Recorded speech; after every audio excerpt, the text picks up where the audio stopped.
Hello viewers, আসসালামু আলাইকুম। কেমন আছেন সবাই? আশা করি ভালো আছেন। আমি আজকে খুব অল্প উপকরণ দিয়ে সুস্বাদু একটা পিঠা তৈরি করে দেখাবো।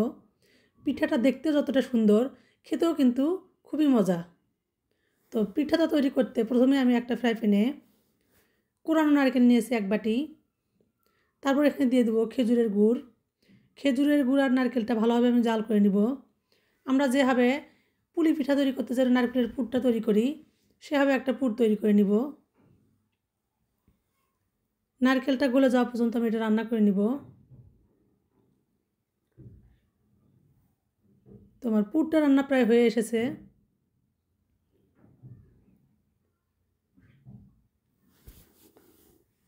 এবার এটাকে নামিয়ে আমি একপাশে রেখে দিব। তারপর এখানে নিয়েছি আমি আটা, একদম যেভাবে আমরা রুটি করি এভাবে একটা ডো বানিয়ে নিয়েছি।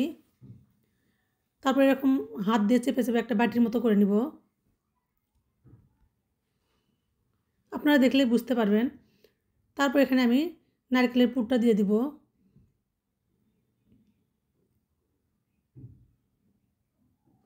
তো নারকেলের পুরটা দিয়ে আমি চারপাশ থেকে মুখটা বন্ধ করে দিব একদম, যাতে নারকেলের পুরটা বাইরে বের হয়ে না আসে। ভালোভাবে মুখটা বন্ধ করে দিয়ে আমি আবারও হাত দিয়ে চেপে চেপে গোল করে নিব। তারপর এরকম একটা শন দিয়ে আমি ডিজাইন করে নিব এরকম করে। আপনারা দেখলেই বুঝতে পারবেন। শনটা আমি সুন্দর করে পরিষ্কার করে নিয়েছি এটা।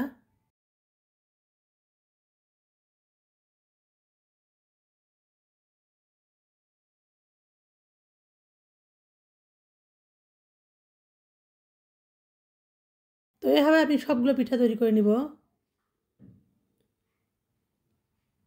তো দেখেই বুঝতে পারতেছেন কতটা সহজ, আর দেখতেও কিন্তু অনেক সুন্দর লাগে দেখতে এই পিঠাটা।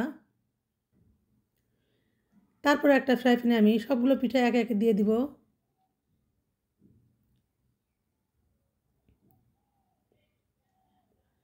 এরপর আমি এখানে দিয়ে দেবো পানি।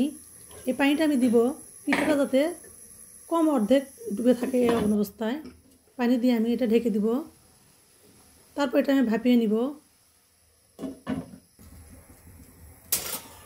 তো পানিটা আমি একদম পুরোটাই শুকিয়ে নিব। তো হয়ে গেছে আমার পিঠাটা তৈরি করা। এবার আমি এটা একটা প্লেটে উঠিয়ে নিব।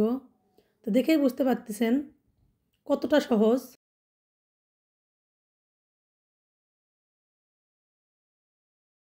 আপনার বাড়িতে একবার ট্রাই করে দেখতে পারেন। ভালো লাগলে লাইক, কমেন্ট, শেয়ার দিয়ে পাশে থাকবেন। Thanks for watching the video.